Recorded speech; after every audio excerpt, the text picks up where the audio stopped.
Bonjour à tous, ravi de vous retrouver pour le Grand 8, un Grand 8 qui va parler d'avenir et d'action au quotidien. Aujourd'hui, pendant une petite heure, nous allons parler transition énergétique, un enjeu essentiel pour les pays de Savoie. Le Grand 8, une émission coproduite par le Conseil Savoie-Mont-Blanc qui vous emmène à la rencontre des grandes thématiques de notre territoire. Et cet enjeu est de taille pour notre territoire. Nous parlons souvent de préservation de l'environnement et de transition énergétique à l'échelle mondiale, mais vous allez le voir, il y a beaucoup de choses à faire aussi localement. C'est ce qu'on va voir dans un instant avec nos invités qui nous rejoignent juste à l'intérieur de ce collège, le futur collège de Remilly qui a été conçu et construit au regard de ces grands enjeux environnementaux. A tout de suite.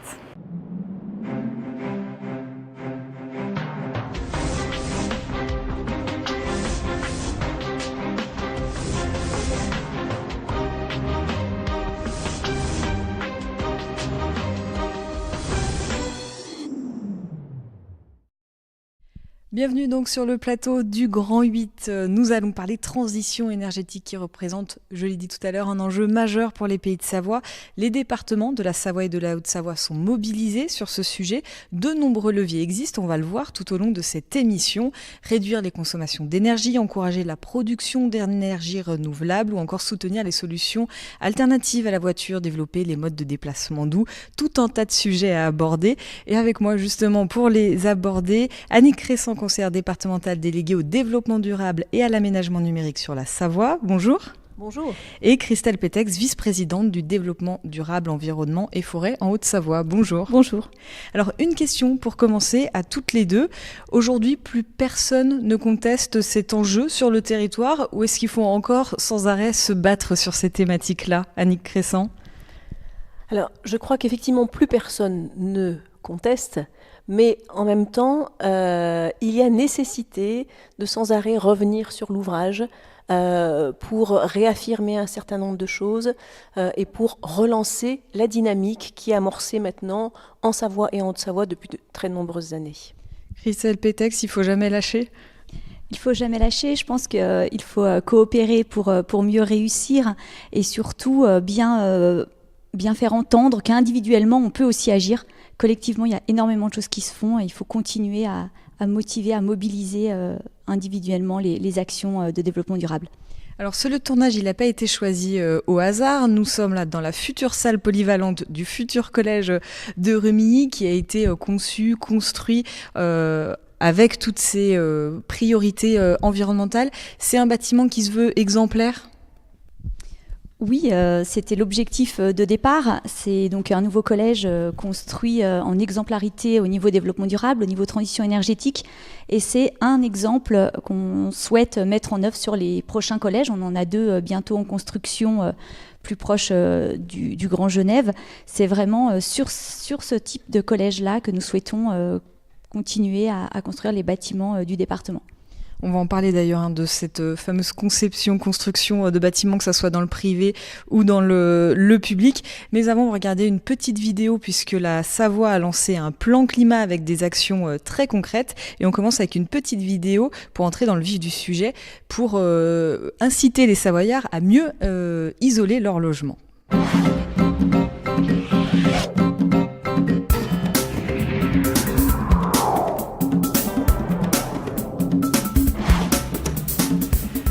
Et voilà! Dernier rouleau avant l'hiver. C'est vrai que l'an passé, entre les factures et les engelures, j'étais un peu au bout du rouleau.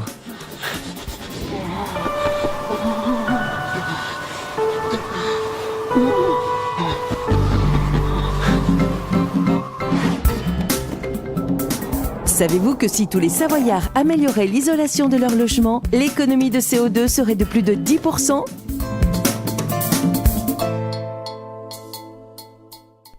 On vient d'avoir un petit aperçu de l'énergie la plus propre, c'est finalement celle qu'on ne consomme pas. L'un des premiers leviers de cette transition énergétique est donc la réduction des consommations d'énergie. Pour rappel, le secteur du bâtiment est le 4e émetteur de gaz à effet de serre en France. Il est à l'origine de 20% des émissions et 44% de la consommation d'énergie.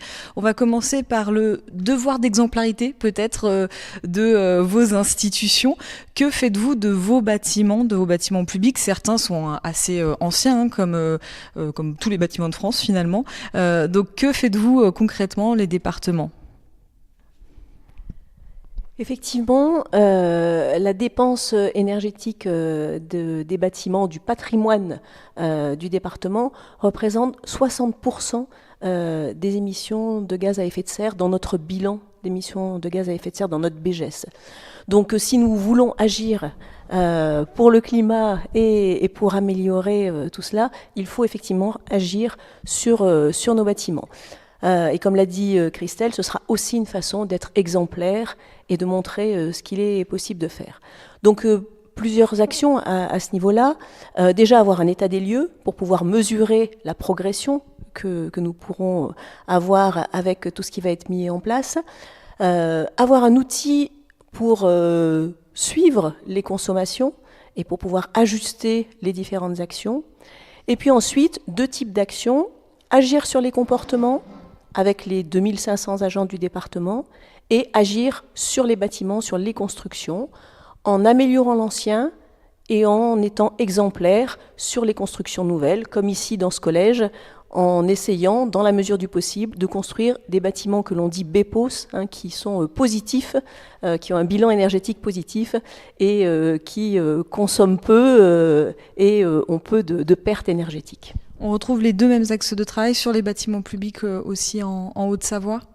Oui, tout à fait. Nous avons donc mené plusieurs grandes rénovations sur les bâtiments du département. Alors, entre autres, sur le bâtiment administratif qui a été réouvert il y a quelques mois, qui a été totalement rénové. Et en parallèle également sur l'ensemble des collèges. Alors ici, on est sur un collège, une construction neuve. Mais comme le disait Annick, il est important de sensibiliser également les agents, de mieux suivre les températures, mieux suivre les besoins. Et puis en parallèle, rénover, isoler l'ensemble des bâtiments existants. Et c'est tout un travail qui est mené bien particulièrement sur les collèges de Haute-Savoie. Pour les particuliers, qu'est-ce qui est prévu, envisagé ? Parce que 2/3 des consommations du bâtiment concernent leur résidentiel. On a vu là la petite vidéo du département de la Savoie. Est-ce que alerter, informer, ça suffit pour inciter les gens à rénover leur logement ? Alors, je pense que c'est bien. C'est pas suffisant dans le sens qu'on a estimé que s'il n'y avait pas un effet levier, un effet aussi financier en parallèle, c'était difficile pour l'ensemble des ménages. Alors ils ont conscience, ils souhaiteraient faire les travaux, mais il suffit des fois d'une aide pour avoir un effet levier et les encourager à franchir le pas et à rénover leurs biens. Du coup, en Haute-Savoie, depuis fin 2017, on a augmenté l'aide Habiter mieux. Donc une aide qui était de 500 € pour les logements, les ménages à revenus modestes, passe de 2 000 à 3 000 € d'aide afin d'encourager, et on voit que ça fonctionne, les demandes sont de plus en plus nombreuses, donc c'est de plus en plus de logements qui sont rénovés et de l'énergie consommée en moins. En parallèle, il y a aussi les ménages à revenus moyens, qui peuvent avoir des difficultés sur un département où le pouvoir d'achat et la vie est très cher. Donc du coup, une nouvelle aide qui est mise en place pour les accompagner. Et bien entendu, en parallèle, il faut informer, il faut expliquer tout ce qui existe. Et il y a la mise en place de plateformes territoriales de rénovation énergétique, mises en place par les collectivités, à l'échelle soit d'une communauté de communes, soit d'un bassin, comme on peut avoir sur le pôle métropolitain donc du Grand Genève. Et là, c'est des plateformes qui vont vraiment aller au plus proche du citoyen et venir, venir les interpeller, venir leur donner l'information en direct pour qu'il y ait une bonne prise de conscience et qu'ils passent à l'acte derrière.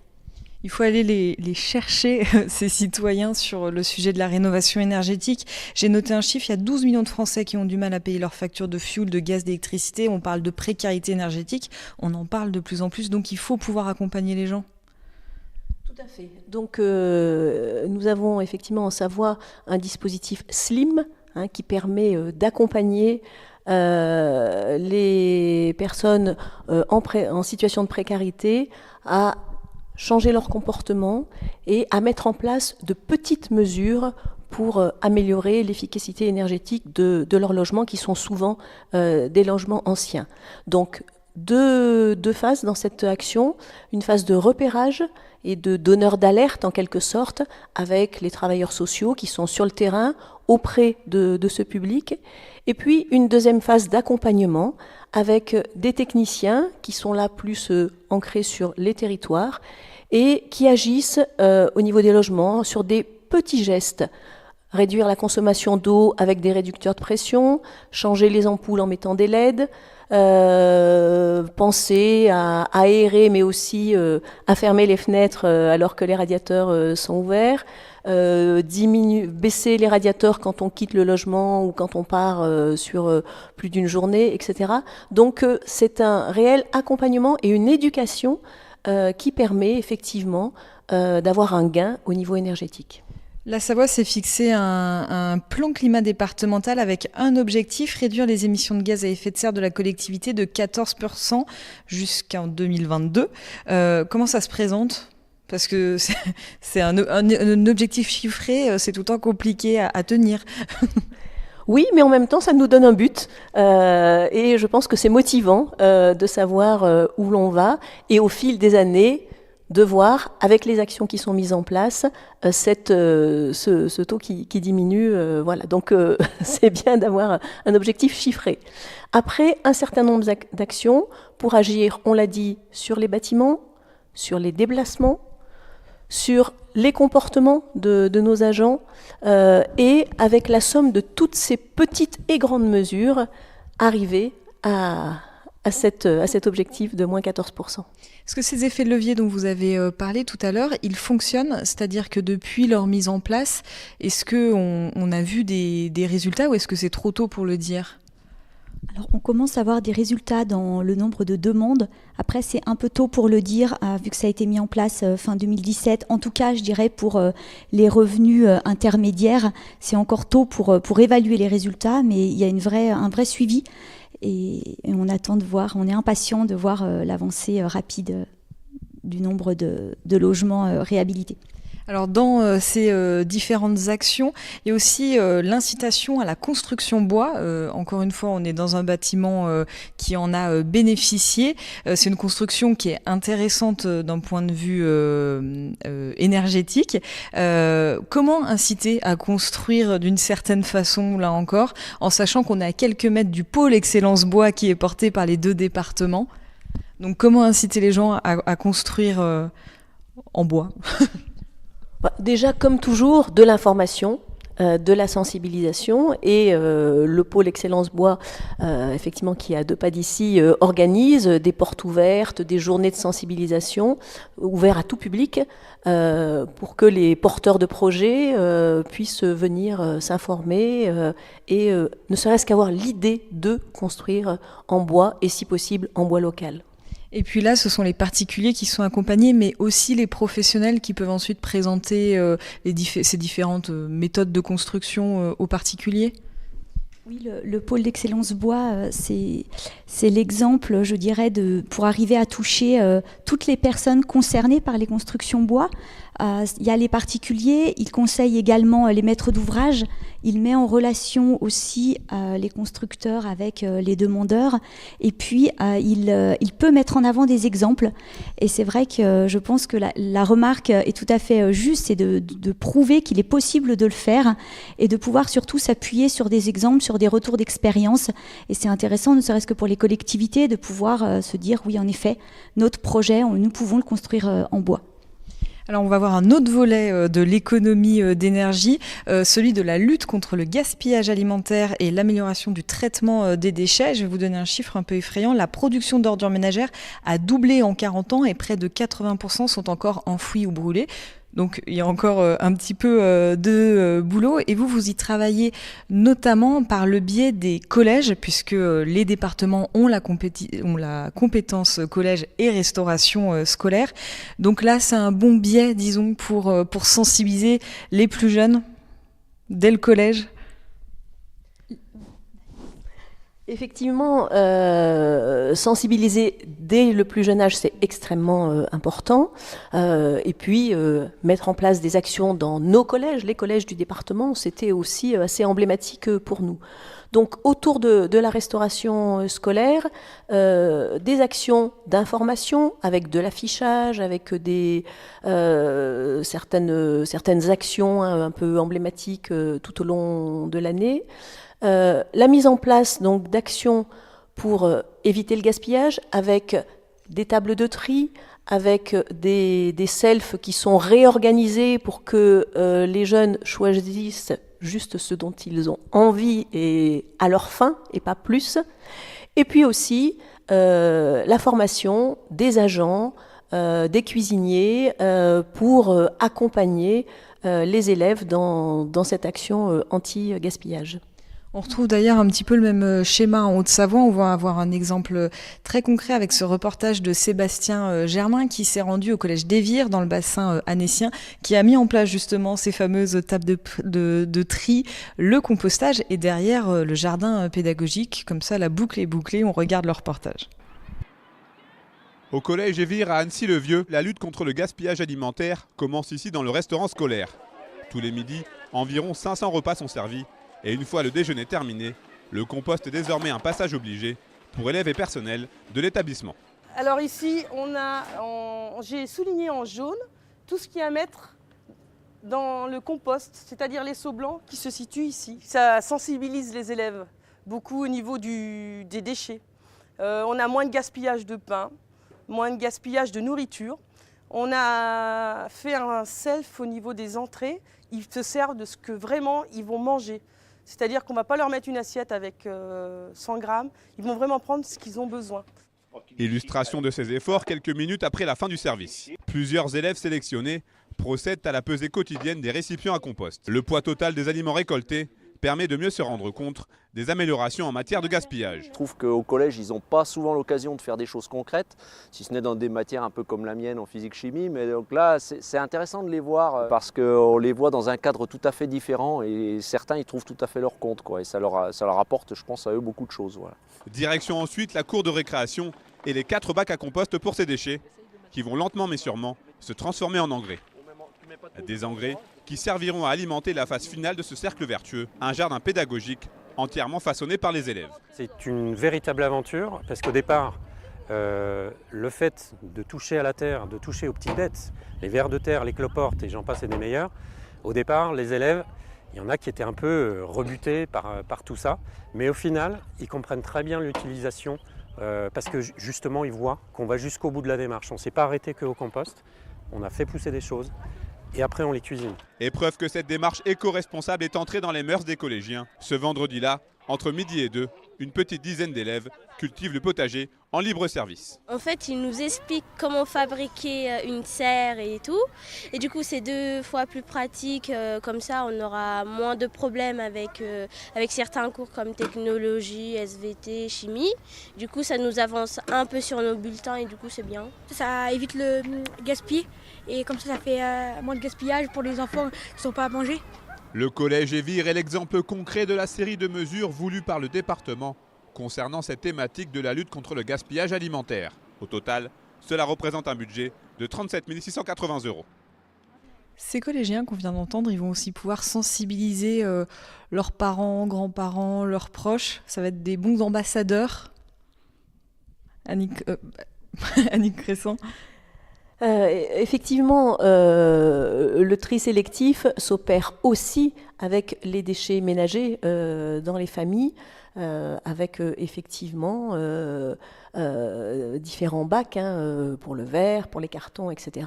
Et la possibilité aussi de composter lorsque l'on a un jardin ou une maison individuelle, mais aussi dans les bâtiments collectifs où on voit de plus en plus de bacs de compostage qui sont entretenus par l'ensemble des locataires. Donc ce qui se vit au collège peut se décliner aussi à la maison et les collégiens peuvent en ce sens être incitatifs.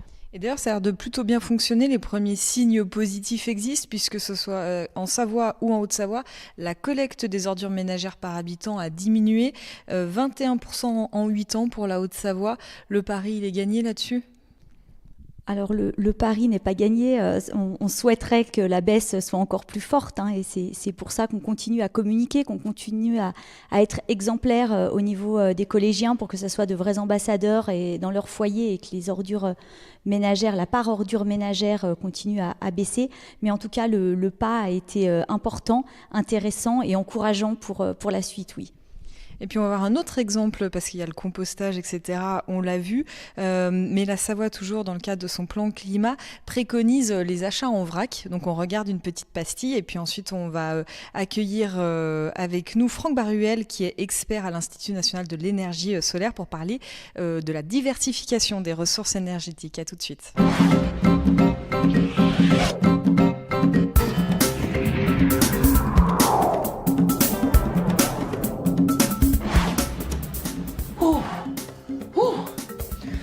Bon, après l'effort, le réconfort. Hop, c'est simple.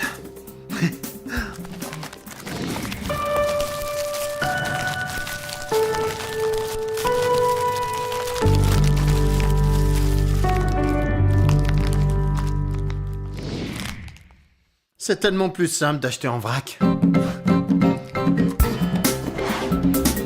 Savez-vous que si tous les Savoyards limitaient l'achat de produits suremballés, ce serait encore des économies de CO2 ?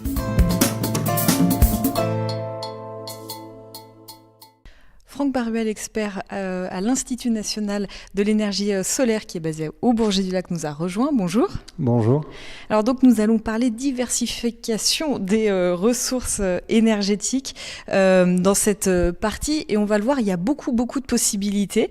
On va commencer par l'énergie solaire, puisque l'INES est un pôle de référence européen. Il a été créé en Savoie sous l'impulsion d'élus savoyards il y a 13 ans. L'énergie solaire a toute sa place en Savoie ? Bien évidemment. Et oui, petit rappel, donc l'INES aujourd'hui, c'est 350 chercheurs en Savoie qui fait de la recherche sur tout ce qui est énergie photovoltaïque, solaire thermique, efficacité énergétique dans le bâtiment. Notre mission, c'est d'aider l'industrie française à innover, à créer de l'emploi. Donc ça, c'est tout le volet de la partie innovation. Il y a aussi un autre secteur qui est la formation, qui est de éduquer, former les adultes à tout ce qui est autour de ces mêmes secteurs que je viens de citer, donc depuis bientôt plus de 12 ans. Et ces formations, elles sont nécessaires parce qu'après avoir connu un petit peu un âge d'or, l'énergie solaire a un petit coup de mou, pour parler simplement. Les particuliers s'équipent moins parce qu'il y a moins d'aide, ou parce que c'est moins intéressant, ou parce qu'on n'y pense plus ?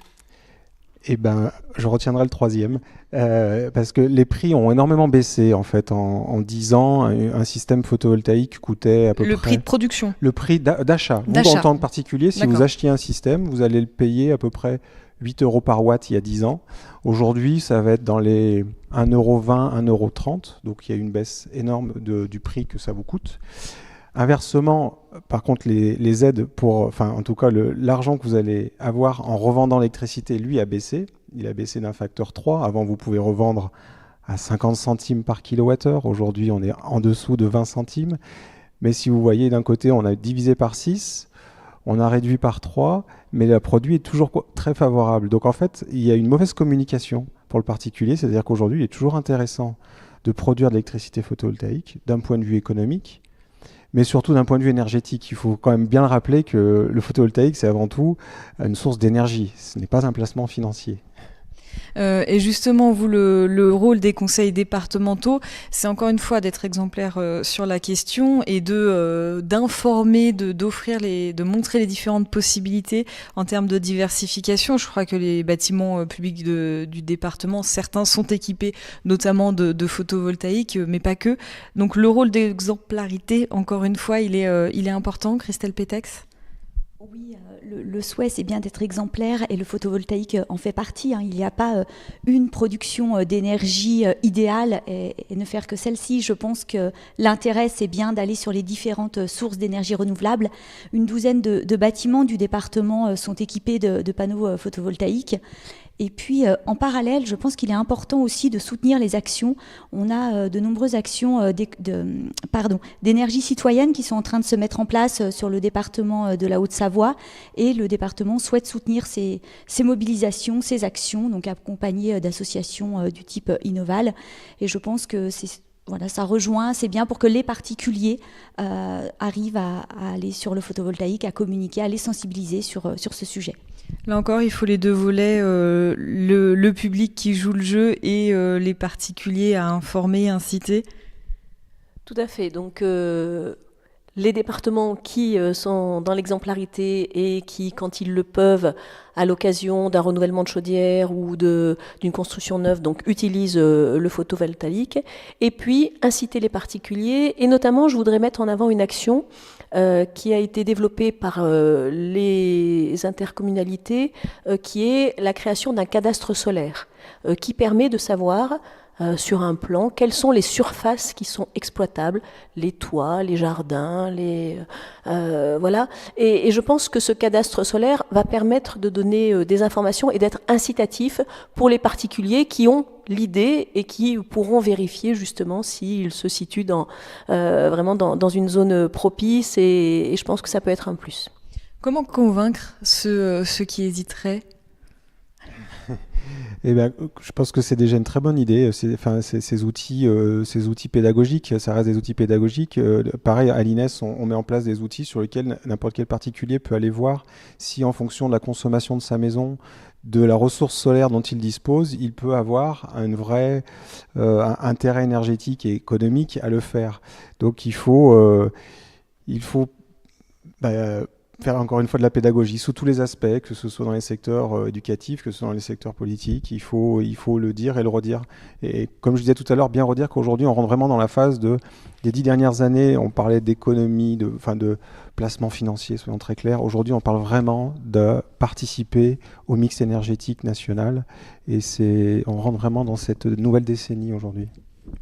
Alors, on a parlé de l'énergie solaire. Vous l'avez dit, il y a tout un éventail de possibilités. Il y a notamment des projets de méthanisation qui se développent, que ce soit en Savoie ou Haute-Savoie, sous toute forme de méthanisation. D'ailleurs, j'ai été étonnée en préparant cette émission. On va commencer avec un exemple concret du côté du Pays Rochois, un exemple que vous devez bien connaître puisque c'est votre canton, si je me trompe pas. Le département de Haute-Savoie a soutenu ce projet à hauteur de 320 000 €. Et donc, il s'agit en fait de transformer des déchets des eaux usées en biométhane qui sera ensuite injecté dans le circuit de gaz naturel de la communauté de communes. On regarde très concrètement comment ça se passe. Collecter les boues, les graisses industrielles et les huiles usagées traitées en station d'épuration, les méthaniser par codigestion des eaux usées et des déchets collectés, assurer la filtration du biogaz produit pour obtenir du biométhane et ensuite l'injecter dans le réseau en remplacement du gaz naturel. Fin 2018, ce scénario sera une réalité en Pays Rochois après plusieurs années d'expérimentation. La grande idée, c'est qu'à travers des déchets locaux, à travers de l'innovation technologique, on peut produire de l'énergie propre qu'on peut réutiliser localement, qui est non délocalisable puisqu'on produira toujours des déchets sur notre territoire et qu'on sera toujours amené à circuler sur notre territoire. On s'est dit là véritablement, si on arrive à se dire que ce biogaz qu'on transforme en biométhane et qu'on va ensuite réinjecter dans un réseau gaz naturel, on a fait quelque chose de formidable dans ce Pays Rochois. Et on a fait cette expérience, elle a été concluante. Et on a évolué, donc c'était 2014, et on peut dire que fin 2018, début 2019, on aura réalisé les travaux. Par filtration membranaire, la production de biométhane est un levier pour une transition énergétique efficace. Une économie circulaire garant de la qualité de l'air doit ainsi se développer sur le territoire rochois en partenariat avec des entreprises locales. Quand les élus ont la volonté, on peut, même dans un territoire de 27 000 habitants, arriver à réaliser une opération comme celle-ci. Je crois que c'est aussi démontrer un peu la volonté des élus à un moment donné d'aller plus vers le nécessaire, vers ce qui va être utile demain. Et ensuite de se donner les moyens de pouvoir réussir cette opération. Actuellement, le biogaz produit est distribué à la station libre d'accès de Saint-Pierre-en-Faucigny pour alimenter les véhicules roulant au gaz. Dans un avenir très proche, 40 m3/h de biométhane seront injectés dans le réseau GRDF pour que tout un chacun profite de cette production. Une production locale certifiée, exemplaire pour un environnement partagé, plus serein. Ce type d'exemple, comme on vient de le voir là sur la Haute-Savoie, ce type de projet innovant, c'est vraiment ce que vous portez les uns et les autres pour imaginer l'énergie de demain. Il faut porter ce genre de projet, ces fameuses premières. Oui, c'est encore une fois montrer l'exemple, tenter l'expérimentation également, et puis à savoir qu'il y a de nombreux déchets qui sont peu ou pas encore valorisés. Donc il faut vraiment qu'on arrive à agir dans ce domaine-là. La méthanisation est une belle action pour valoriser les déchets. Alors sur le reportage, nous avons pu entendre qu'il y a vraiment la méthanisation des bouts de la station, et d'ici peu, l'ENIL, qui est l'École nationale d'industrie du lait et de la viande, va pouvoir aussi apporter son lactosérum. C'est toujours très compliqué de le valoriser et de savoir quoi faire de ce lactosérum. Donc il va pouvoir venir se mélanger au bout et du coup derrière produire du GNV.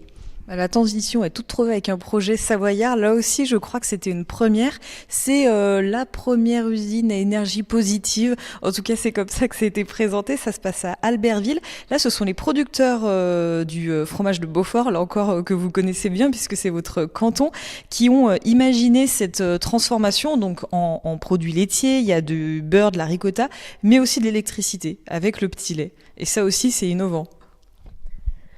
Tout à fait. Le lactosérum donc est un sous-produit de la fabrication du Beaufort et il s'agissait donc d'être inventif pour valoriser ce produit en créant d'autres produits commercialisés, en créant de la valorisation financière pour les producteurs et en créant donc de l'énergie renouvelable. Donc un projet exemplaire puisque c'est un projet coopératif qui rassemble les 7 coopératives de la zone AOP Beaufort, plus la coopérative de Yenne et plus celle des Entremonts. Donc voilà, un rassemblement de producteurs et une usine innovante qui permet non seulement de créer donc tous ces produits plus de l'électricité par de la méthanisation, mais aussi de rendre à l'environnement un produit complètement épuré. Et je dirais que vraiment dans la boucle que l'on crée, on voit qu'on va chercher le lait en alpage, où voilà, il y a l'eau de pluie qui est recueillie, etc. Et au bout du compte, on rend à l'environnement un produit complètement épuré. Donc je pense qu'en ce sens, c'est réellement exemplaire. On est vraiment dans un cercle vertueux, une formule gagnante-gagnante. On va aller voir comment ça se passe très concrètement dans cette usine. C'est un reportage de Pauline Courceau. Bienvenue dans la nouvelle usine de valorisation du lactosérum. Concrètement, cet établissement permet de mettre en valeur le petit lait du Beaufort. Pour 1 kilo de fromage fabriqué, ce sont 9 kilos de lactosérum à exploiter, que ce soit pour de la ricotta, du beurre ou encore de la poudre de protéines. On a d'abord trouvé des solutions vers des transformateurs mais qui étaient très loin de chez nous et avec des coûts de transport qui étaient très élevés. Et ce qui fait qu'on arrivait sur des valorisations négatives. Et depuis ce temps-là, on cherche une solution pour essayer de traiter, de relocaliser le traitement de ce petit lait et puis surtout d'en retirer une valorisation. L'idée, c'était vraiment de garder la maîtrise de la transformation et d'aller au bout du produit pour que les retombées économiques reviennent sur les agriculteurs.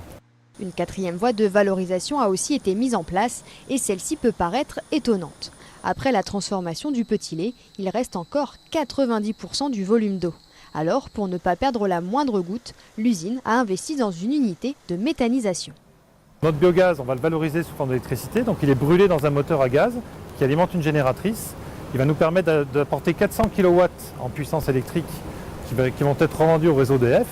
Et l'énergie thermique, donc l'échauffement du moteur et les gaz d'échappement, on va encore récupérer cette énergie technique sur des ballons d'eau chaude qui vont permettre d'alimenter en eau chaude toute l'usine. Savoie Lactée sera donc la première usine en France à produire plus d'électricité qu'elle n'en consomme. À terme, elle devrait valoriser 52 millions de litres de petit lait, soit par exemple 305 tonnes de beurre ou encore 40 tonnes de ricotta. On vient de le voir à travers ces différents projets innovants. Il faut être sans cesse dans le demain. 350 chercheurs à l'INES aujourd'hui en train d'imaginer les sources d'énergie de demain.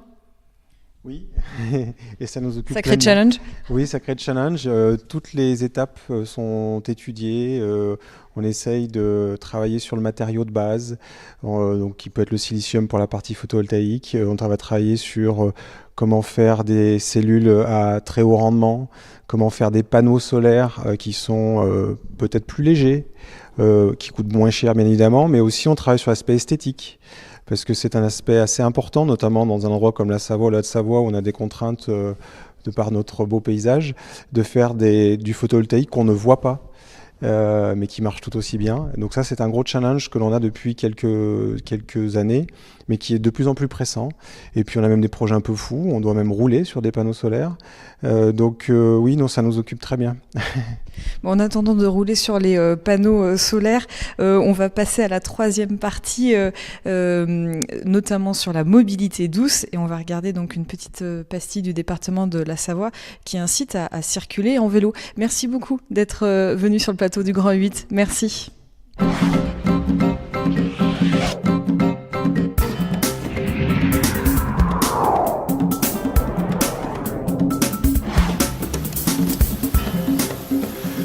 Ah, on est bien là. Et dire que je m'abîmais la santé à respirer les gaz d'échappement tous les jours. Allez, avance là-bas.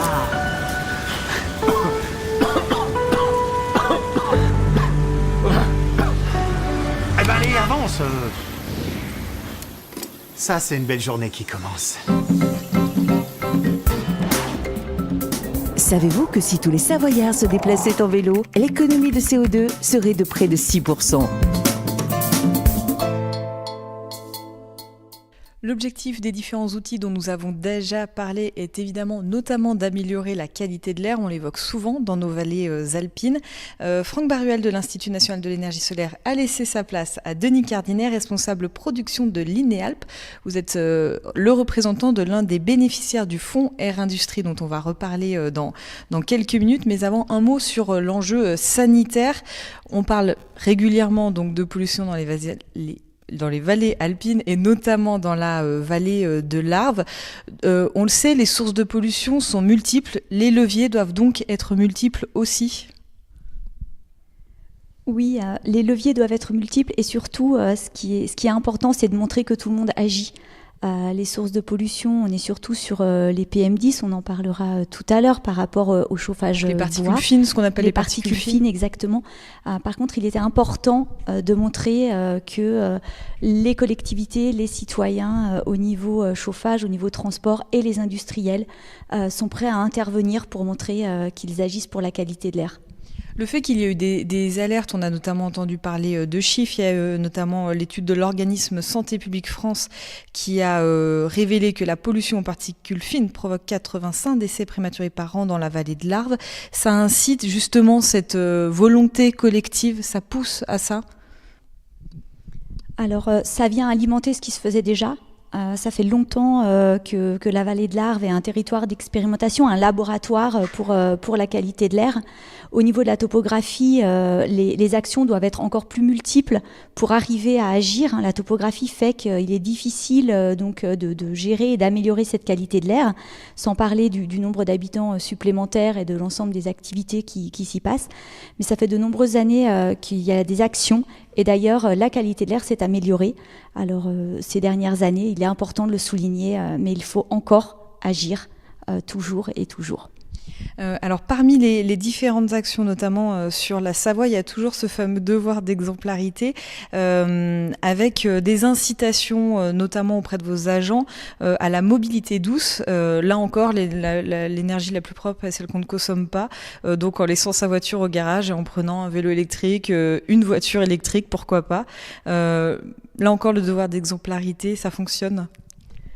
Effectivement, donc sur le département, nous avons un plan de déplacement pour essayer de réduire les déplacements.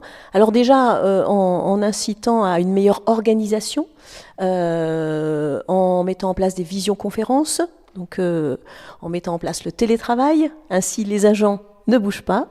Et puis ensuite, lorsque les déplacements sont indispensables, effectivement, utiliser des véhicules électriques. Donc nous avons quelques véhicules électriques et quelques vélos électriques également, dont un vélo à hydrogène en expérimentation.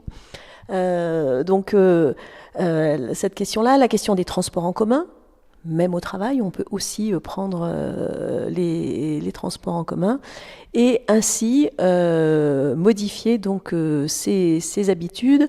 Et là aussi, je dirais que les habitudes que l'on a au travail, on les reproduit dans sa vie personnelle et on ajoute ainsi toutes ces actions et on a un réel impact sur la qualité de l'air et sur voilà tout ce qui se passe au niveau des déplacements. Et est-ce que ça fonctionne? C'est-à-dire que quand le département achète un vélo électrique, c'est-à-dire que ces incitations, elles marchent? Est-ce qu'il suffit d'enclencher un petit peu pour que les habitudes soient modifiées? Alors, nous pouvons constater que parmi nos 2500 agents, il y a un réel engouement et une réelle prise de conscience de la nécessité de modifier nos comportements. Alors, bien évidemment, tout le monde n'emprunte pas les vélos électriques et puis parfois ça n'est pas possible, notamment sur nos délégations qui sont en montagne. Mais pour autant, chacun à sa mesure peut mettre en place au moins une action. Et du coup, c'est un réel travail collectif au niveau du département. Alors je l'ai dit, les sources de pollution sont multiples.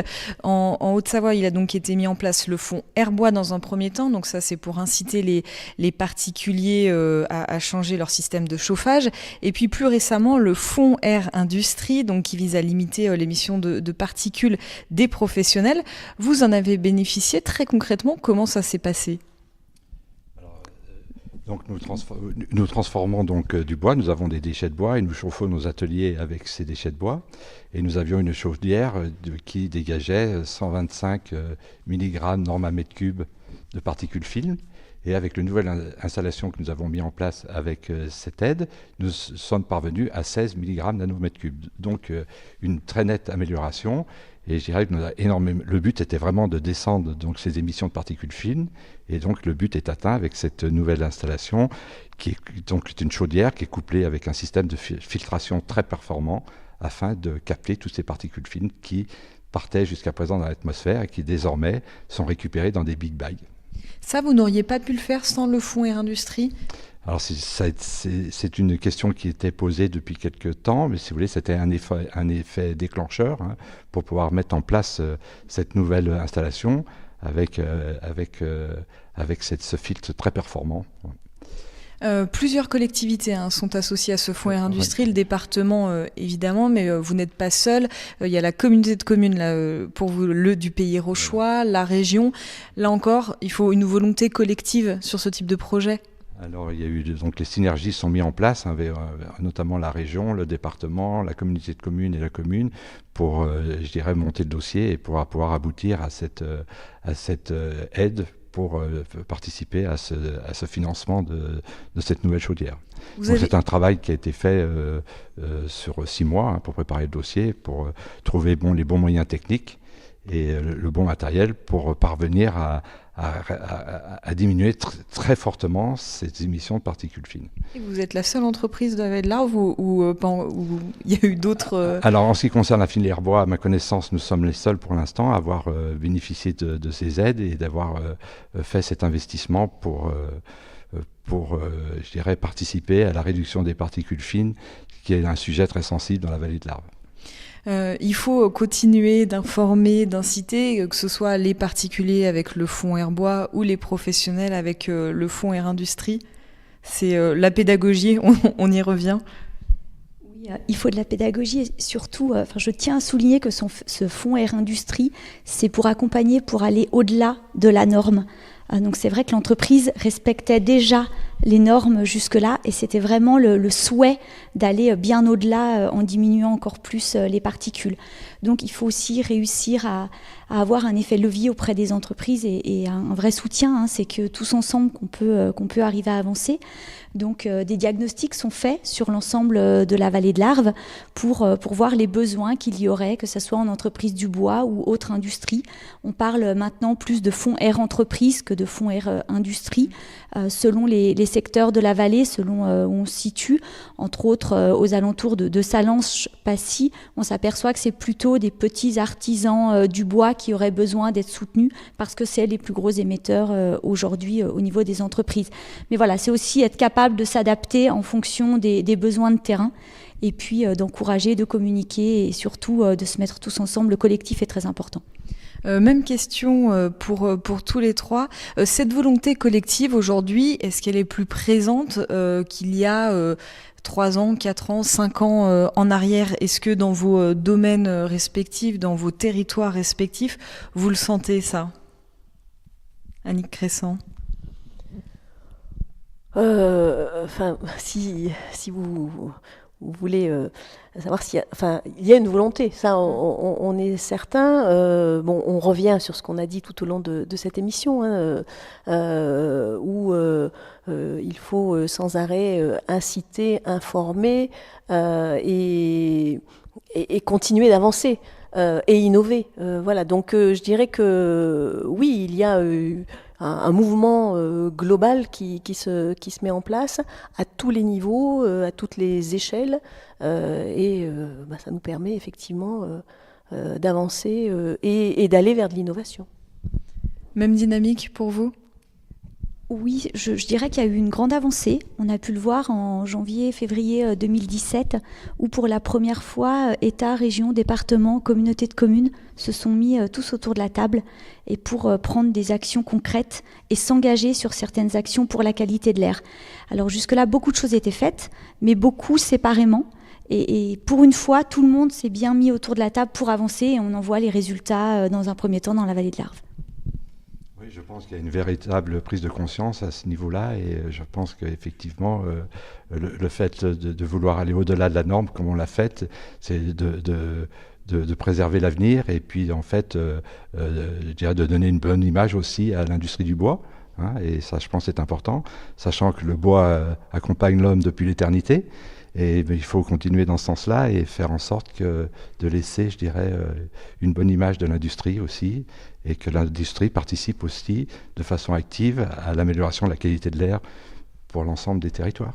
Et donc ça passe notamment par ce fameux fonds air industrie. On regarde un reportage qui était réalisé au moment du lancement, donc c'était à peu près il y a 1 an effectivement. On regarde le reportage. Les sources de pollution sont multiples. Transport, chauffage, activités agricoles, industrie, tous se partagent les responsabilités et les polluants.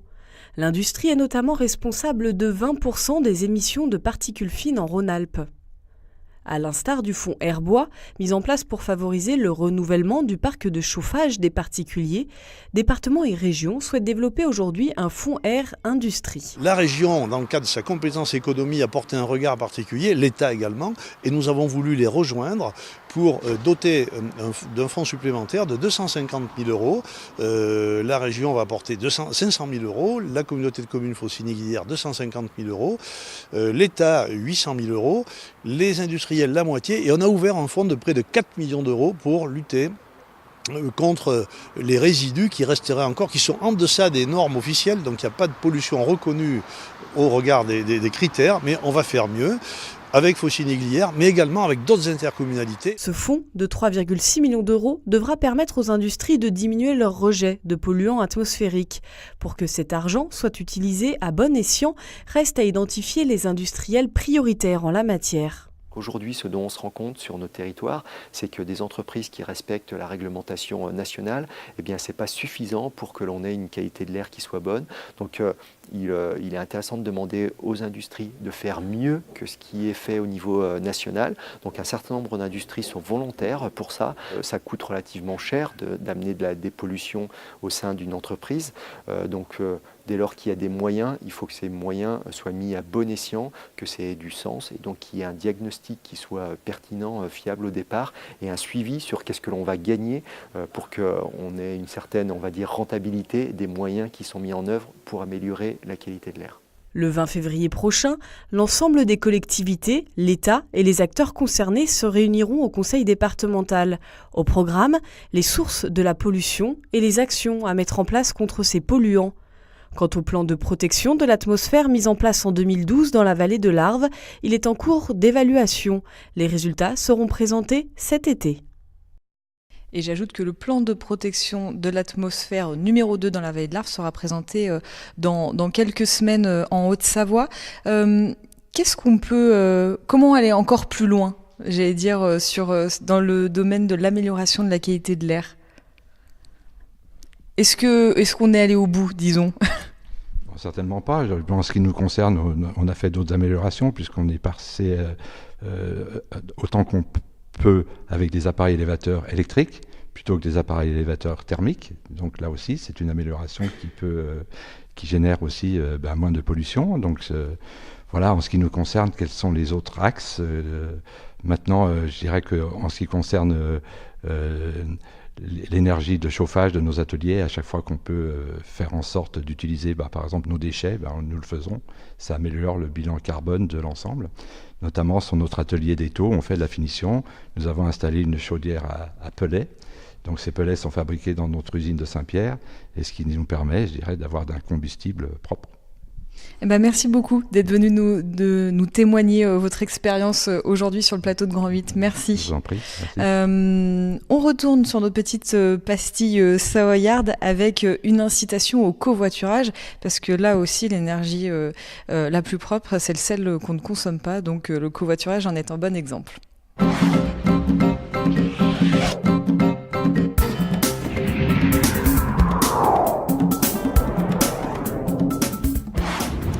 Allez, c'est parti, direction Chambéry. Alors comme ça, c'est ton premier covoiturage. Oui, à force de faire des allers-retours tout seul, une fois j'ai failli m'endormir au volant.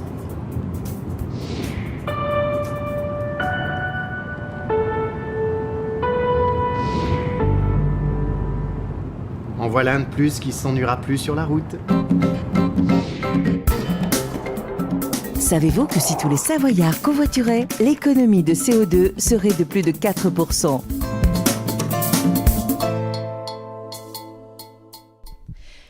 Cette émission touche à sa fin. Une dernière question avant de se quitter. Y a-t-il des raisons d'être optimiste sur cette fameuse transition énergétique localement, est-ce que ça bouge ? Je dirais que les raisons sont multiples. On a pu le voir pendant toute l'émission. On voit que ce soit, je dirais, dans l'ensemble du pays de Savoie. On va parler globalement, les actions sont nombreuses. On a des beaux exemples à prendre d'un côté ou de l'autre pour continuer à agir. Et puis, je pense qu'on peut vraiment être optimiste parce que quand on voit les jeunes, que ce soit les collégiens ou les plus jeunes, ils sont vraiment prêts à agir. Ils sont vraiment interpellés, émerveillés par tout ce qu'ils peuvent faire et comment ils peuvent agir. Donc, je dirais que c'est des bons ambassadeurs et c'est des bons acteurs de demain.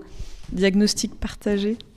Oui, tout à fait. Je pense que nous pouvons être optimistes puisque aujourd'hui on voit qu'il y a une réelle synergie et que chacun, à notre niveau d'intervention, nous avons mis en place des actions et que nous travaillons ensemble. Et ça, c'est extrêmement important. Et je voudrais juste signaler que il y a un observatoire donc de l'environnement qui est accessible sur le site du département. Et le thème de l'année 2018, c'était justement la transition énergétique. Et donc, on voit bien qu'il y a ce travail d'information, de communication et ce travail de coordination qui se met en place entre nous, départements, et les collectivités, et avec et pour les habitants savoyards et vos savoyards. Et donc ça, on le trouve depuis le site du département de la Savoie en ligne. Il y a effectivement tout un tas de guides pratiques, etc. Donc il ne faut pas hésiter à s'informer.